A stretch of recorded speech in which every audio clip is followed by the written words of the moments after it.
एक बार फिर से आप सभी का स्वागत है द बेसिक कंसेप्ट क्लासेस के बड़कागांव ब्रांच पे, जहां हम लोग अभी भौतिकी का जो है प्रकाश के परावर्तन का सीरीज चला रहे हैं, जिसमें प्रकाश के परावर्तन के बारे में हम लोग बात कर रहे हैं।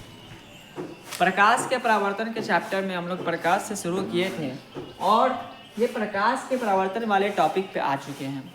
तो एक बार बिना समय गवाते हुए कल का रिवाइज करते हैं और आगे बढ़ते हैं। जैसे कल का सवाल था कि प्रकाश का परावर्तन क्या है, तो प्रकाश का परावर्तन कहने का मतलब है कि जब प्रकाश की किरण किसी अपारदर्शी वस्तु पर पड़ती है तो वह टकराकर वापस लौट जाती है। प्रकाश के वापस लौटने के ही इस घटना को हम लोग क्या बोलते हैं? प्रकाश का परावर्तन बोलते हैं। इसमें बताए थे कि प्रकाश के परावर्तन में कई सारे टर्म होते हैं, ठीक है, जिसको समझना है। जैसे बताए थे कि प्रकाश के परावर्तन में जो है टर्म में आता है आपतित किरण, परावर्तित किरण, आपतन बिंदु, अभिलंब, आपतन कोण और परावर्तन कोण। तो आपतित किरण क्या होता है? वे किरण जो दर्पण की सतह पर पड़ती है उसे आपतित किरण कहते हैं। परावर्तित किरण वे किरण जो दर्पण की सतह से टकराकर वापस लौट जाती है उसे परावर्तित किरण कहते हैं। आपतन बिंदु वह बिंदु जिस पे दर्पण के सतह पर स्थित वह बिंदु जिस पे आपतित किरण पड़ती है उसे आपतन बिंदु कहते हैं। अभिलंब आपतन कोण पर लंबवत रेखा को, आपतन कोण पर लंबवत काल्पनिक रेखा को अभिलंब कहते हैं। आपतन कोण आपतित किरण और अभिलंब के बीच बने कोण को आपतन कोण कहते हैं। परावर्तन कोण परावर्तित किरण और अभिलंब के बीच बने कोण को परावर्तन कोण कहते हैं। इसे बताए थे कि प्रकाश के परावर्तन के दो नियम होते हैं, जिसमें पहला नियम जो होता है आपतित किरण, परावर्तित किरण और आपतन बिंदु पर डाला गया अभिलंब सभी एक ही तल में होते हैं। दूसरा नियम कि आपतन कोण परावर्तन कोण के बराबर होता है, ठीक है। तो यहाँ तक जो है कल हम लोग पढ़ चुके थे। अब इससे आगे बढ़ते हैं। तो आगे जो है आज जानना है कि प्रकाश का परावर्तन तो होता है, लेकिन प्रकाश के परावर्तन में जो है जिस सतह से होता है, जिस सतह से होता है, तो वह सतह के प्रकृति के आधार पे, प्रकाश के परावर्तन के सतह के प्रकृति के आधार पर, जैसे हम लोग जानते हैं कि प्रकाश जो है अपारदर्शी वस्तु से टकराकर वापस आता है जिसको प्रकाश पार ना करे। अब वो अपारदर्शी वस्तु जो है चिकना भी हो सकता है और खुदरा भी हो सकता है। खुदरा मतलब रफ, चिकना मतलब साइन, जो मतलब प्लेन एकदम हो। तो प्रकाश का परावर्तन जो होता है उसे नियम में बताया गया है कि आपतन कोण परावर्तन कोण के बराबर होता है, लेकिन वह किस पे निर्भर करता है? आपके परावर्तक सतह पर निर्भर करता है। तो परावर्तक सतह के प्रकृति के आधार पर, परावर्तक सतह के परावर्तक सतह के प्रकृति के आधार पर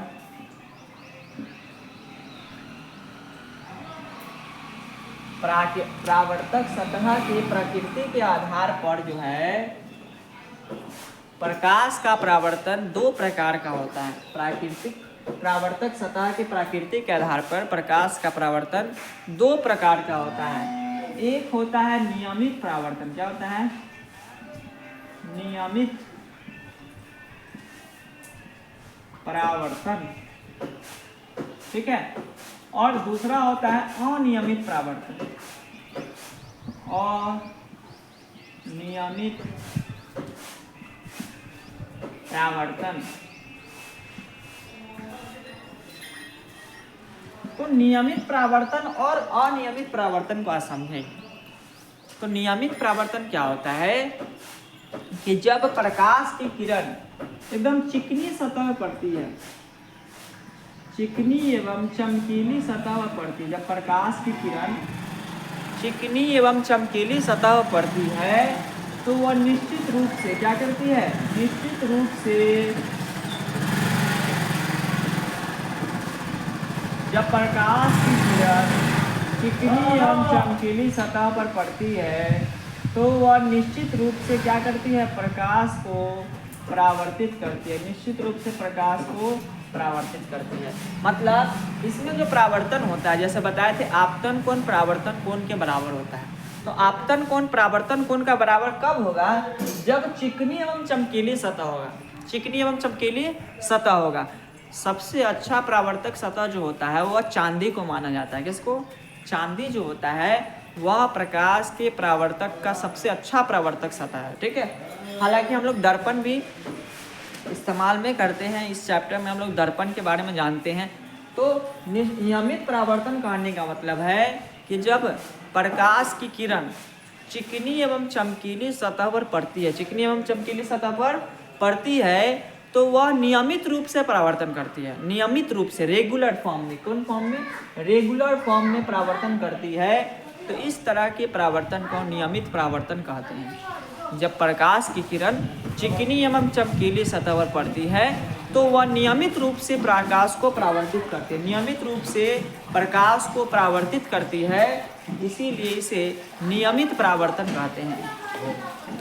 नियमित परावर्तन ही प्रकाश के परावर्तन के दूसरे नियम को फॉलो करता है।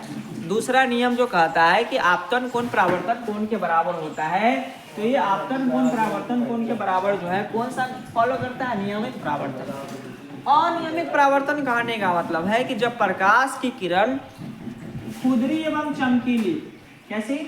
जब प्रकाश की किरण खुदरी एवं चमकीली सतह पर पड़ता है, जैसे खुदरा सतह है, जैसे खुदरा सतह है, चिकना सतह नहीं, खुदरा है, रफ सरफेस है। ठीक है, चमकीला तो होगा लेकिन अब खुदरा सतह है तो ये प्रकाश का जैसे इस पे पड़ेगा तो ये कहाँ जाएगा कोई ठीक नहीं है, किधर जाएगा कोई ठीक नहीं। ठीक है, मतलब इसमें जो है अनियमित रूप से परावर्तन होगा। क्या होगा? अनियमित रूप से। तो कहने का मतलब है कि अनियमित परावर्तन हुआ है कि जब प्रकाश की किरण खुदरी एवं चमकीली सतह पर पड़ती है तो वह अनियमित रूप से, क्या?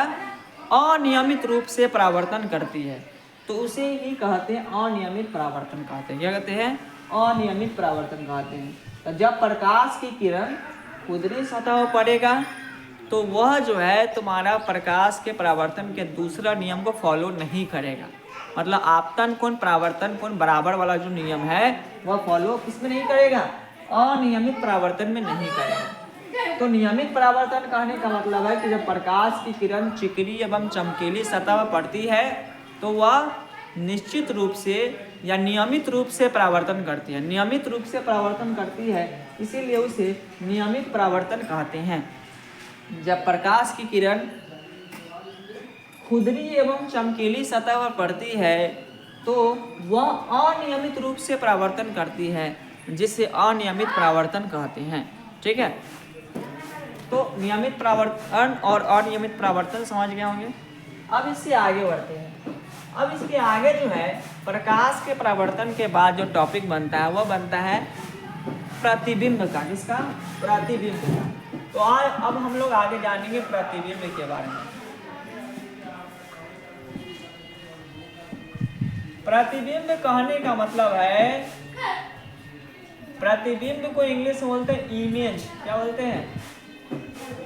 इमेज। जैसे हम दर्पण में अपना चेहरा देखते हैं तो दर्पण में जो है हमारा हूबहू क्या बनता है? इमेज बनता है। क्या बनता है? इमेज बनता है, जिसे प्रतिबिंब कहते हैं। क्या कहते हैं? प्रतिबिंब कहते हैं।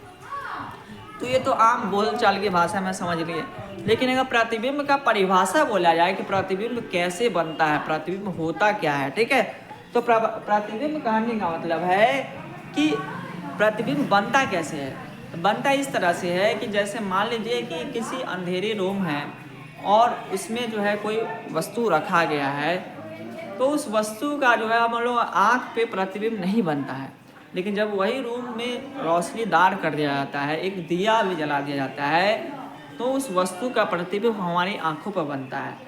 तो प्रतिबिंब जो है किसी बिंदु वस्तु से, जब प्रकाश की किरण किसी बिंदु वस्तु से मतलब किसी वस्तु से टकराकर जब प्रकाश की किरण किसी बिंदु वस्तु से टकराकर, ठीक है, परावर्तन या अपवर्तन के बाद, परावर्तन या अपवर्तन के बाद जिस बिंदु पर अभिसरित होती है, जिस बिंदु पर क्या होती है, अभिसरित,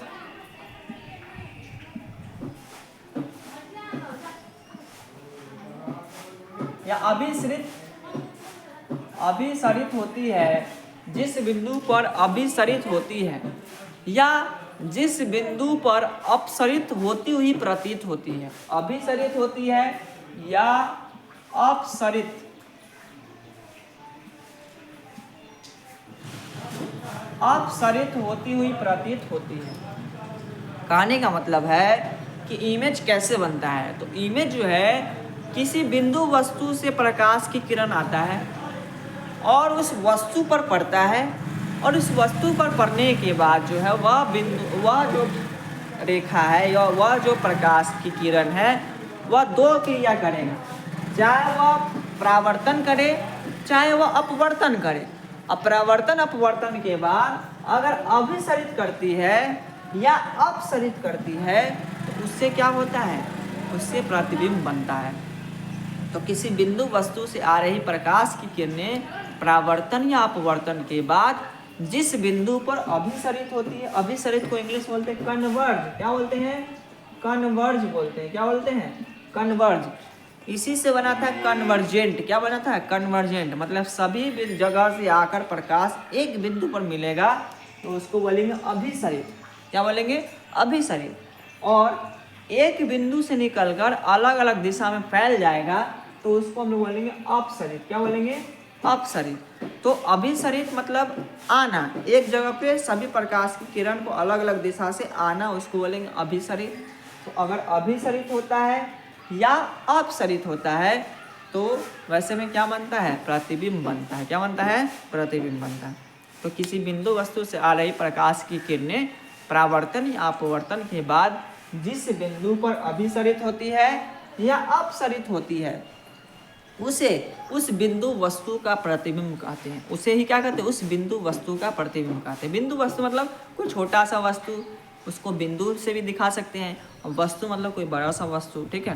तो जब प्रकाश की किरण किसी बिंदु वस्तु से आ रही प्रकाश की किरण परावर्तन या अपवर्तन के बाद जिस बिंदु पर अभिसरित होती है या अपसरित होती हुई प्रतीत होती है उसे उस बिंदु वस्तु का क्या कहते हैं, प्रतिबिंब कहते हैं। ये दो टर्म इसलिए आ रहा है कि अभिसरित अगर होती है तो उससे वास्तविक प्रतिबिंब बनता है, और अपसरित होती हुई प्रतीत होती है, अपसरित होता नहीं है, होती हुई प्रतीत होती है तो उससे जो है आभासी और काल्पनिक प्रतिबिंब बनता है, आभासी प्रतिबिंब बनता है। तो प्रतिबिंब जो है इस आधार पर दो प्रकार के होते हैं। कितने प्रकार के, दो प्रकार के होते हैं। एक होता है वास्तविक प्रतिबिंब, क्या होता है,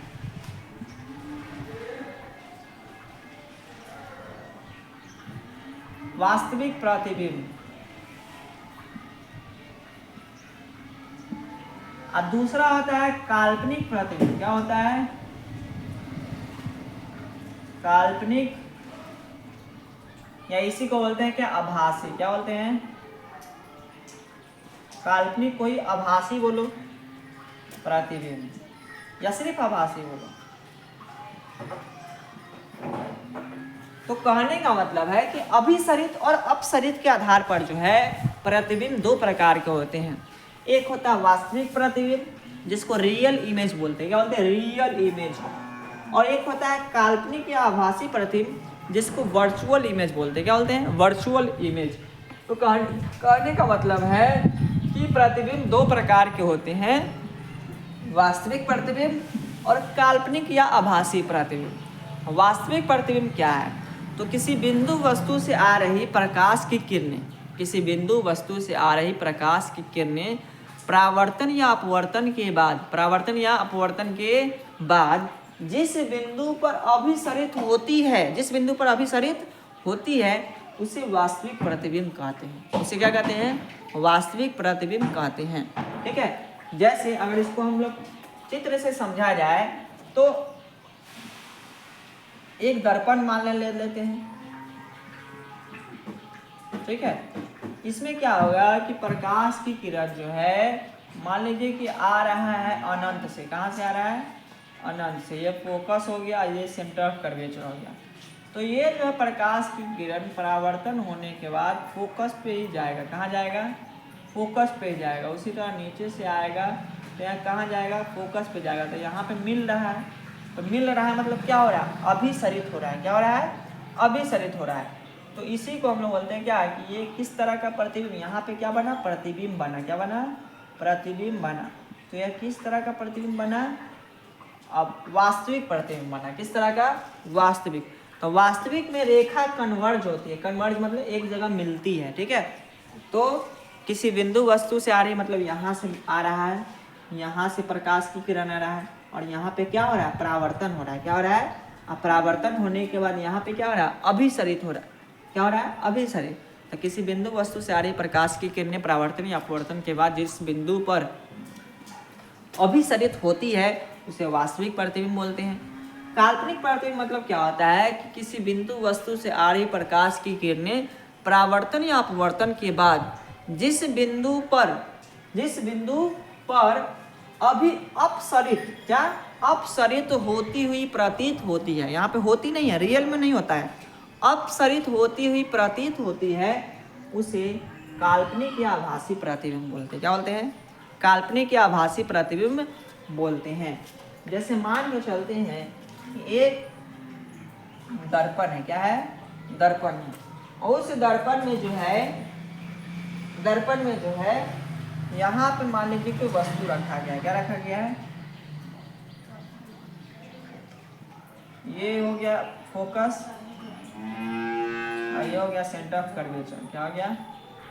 मान लीजिए यहाँ पे कोई वस्तु रखा गया। कहाँ? यहाँ पे।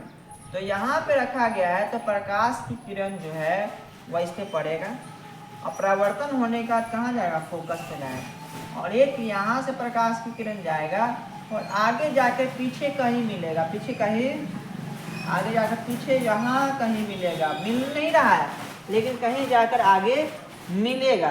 तो इस तरह के प्रतिबिंब को बोलते हैं क्या? काल्पनिक प्रतिबिंब। क्या बोलते हैं? यहाँ पे प्रतिबिंब बनना है। कहाँ बनना है प्रतिबिंब? प्रतिबिंब। तो इस तरह के प्रतिबिंब को बोलेंगे क्या? काल्पनिक प्रतिबिंब। कहने का मतलब है कि जब प्रकाश की किरण किसी बिंदु वस्तु से होकर या किसी बिंदु वस्तु से निकलकर प्रकाश की किरण परावर्तन या अपवर्तन के बाद जिस बिंदु पर अपसरित होती हुई प्रतीत होती है उसे काल्पनिक या आभासी प्रतिबिंब कहते हैं। ठीक है। काल्पनिक आभासी प्रतिबिंब हमेशा दर्पण के पीछे बनता है, वास्तविक प्रतिबिंब जो होता है दर्पण के आगे बनता है। तो इसी आधार पे हम लोग अंतर भी समझ लेते हैं कि वास्तविक प्रतिबिंब और काल्पनिक प्रतिबिंब में क्या अंतर है। तो वास्तविक प्रतिबिंब जो होता है वह वास्तविक रेखा से, वास्तविक कटान से बनता है। किससे बनता है? वास्तविक कटान से बनता है। और काल्पनिक प्रतिबिंब जो होता है वह काल्पनिक कटान से, टूटी हुई रेखा से बनता है। काल्पनिक प्रतिबिंब टूटी हुई रेखा से बनता है, मतलब काल्पनिक कटान से बनता है। और वास्तविक प्रतिबिंब मतलब पूरा प्योर लाइन, सीधी रेखा, जिसको हम लोग बोलेंगे क्या कि वह वास्तविक रेखा से बनता है, इसलिए वास्तविक कटान से बनता है। पहला अंतर। दूसरा अंतर यह होता है कि वास्तविक प्रतिबिंब जो होता है हमेशा उल्टा होता है। जैसे हम लोग जानते हैं कि हम लोग किसी वस्तु को देखते हैं तो आँख पे हमारा प्रतिबिंब जो है वह उल्टा बनता है, लेकिन मस्तिष्क जो है हमको उसको क्या सीधा करके दिखाता है। ठीक है। तो वास्तविक प्रतिबिंब हमेशा उल्टा बनता है और काल्पनिक प्रतिबिंब जो है हमेशा सीधा बनता है। क्या बनता है? सीधा बनता है। तीसरा, वास्तविक प्रतिबिंब को जो है हम लोग पर्दे पर उतार सकते हैं। वास्तविक प्रतिबिंब को क्या पर्दे पर उतार सकते हैं। जैसे अगर मान लीजिए कि सिनेमा हॉल में जो पर्दा लगा हुआ है तो इस पर जो फॉक्स करके जो है प्रतिबिंब बनता है वह वास्तविक प्रतिबिंब है, लेकिन काल्पनिक प्रतिबिंब को पर्दे पर नहीं उतार सकते हैं। काल्पनिक प्रतिबिंब को पर्दे पर नहीं उतार सकते हैं। चौथा बता ही दिए हैं कि वास्तविक प्रतिबिंब जो होता है वह कैसा होता है? वह अभिसरित करके बनता है। कैसे? अभिसरित होकर बनता है। और काल्पनिक प्रतिबिंब जो होता है वह अपसरित होकर बनता है। कैसे? अपसरित होकर बनता है। ठीक है। तो वास्तविक काल्पनिक प्रतिबिंब 4-5 अंतर क्या क्या बोल देंगे। पहला, एक तरफ वास्तविक प्रतिबिंब वास्तविक प्रतिबिंब वास्तविक कटान से बनता है, काल्पनिक प्रतिबिंब काल्पनिक कटान से बनता है। वास्तविक प्रतिबिंब को पर्दे पर उतारा जा सकता है, काल्पनिक प्रतिबिंब को पर्दे पर उतारा नहीं जा सकता है। वास्तविक प्रतिबिंब जो होता है वह दर्पण के आगे बनता है। क्या बनता है? दर्पण के आगे। काल्पनिक प्रतिबिंब दर्पण के पीछे बनता है। वास्तविक प्रतिबिंब को पर्दे पर उतारा जा सकता है, काल्पनिक प्रतिबिंब को पर्दे पर नहीं उतारा जा सकता है। 5वां, वास्तविक प्रतिबिंब अभिसरित होकर बनता है और काल्पनिक प्रतिबिंब अपसरित होकर बनता है। ठीक है, तो एक बार फिर से रिवाइज कर लेते हैं कि परावर्तन क्या होता है। तो नियमित परावर्तन कहने का मतलब कि रेगुलर रिफ्लेक्शन।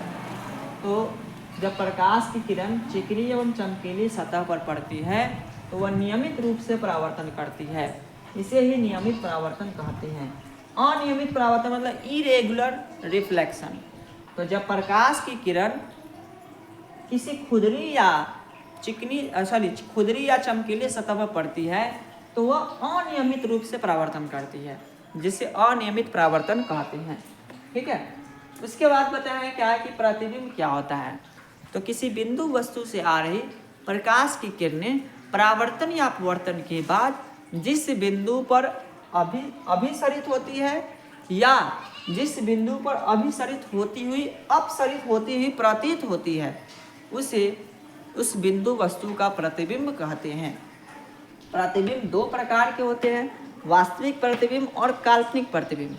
वास्तविक प्रतिबिंब किसी बिंदु वस्तु से आ रही प्रकाश की किरणें परावर्तन या अपवर्तन के बाद जिस बिंदु पर अभिसरित होती है उसे उस बिंदु वस्तु का प्रतिबिंब का वास्तविक प्रतिबिंब कहते हैं। ठीक है, काल्पनिक प्रतिबिंब किसी बिंदु वस्तु से आ रही प्रकाश की किरणें परावर्तन या अपवर्तन के बाद जिस बिंदु पर अपसरित होती हुई प्रतीत होती है उसे उस बिंदु वस्तु का काल्पनिक प्रतिबिंब कहते हैं, इसे आभासी प्रतिबिंब भी कहते हैं। वास्तविक प्रतिबिंब काल्पनिक प्रतिबिंब में अंतर क्या है? तो वास्तविक प्रतिबिंब वास्तविक कटान से बनता है, काल्पनिक प्रतिबिंब काल्पनिक कटान से बनता है।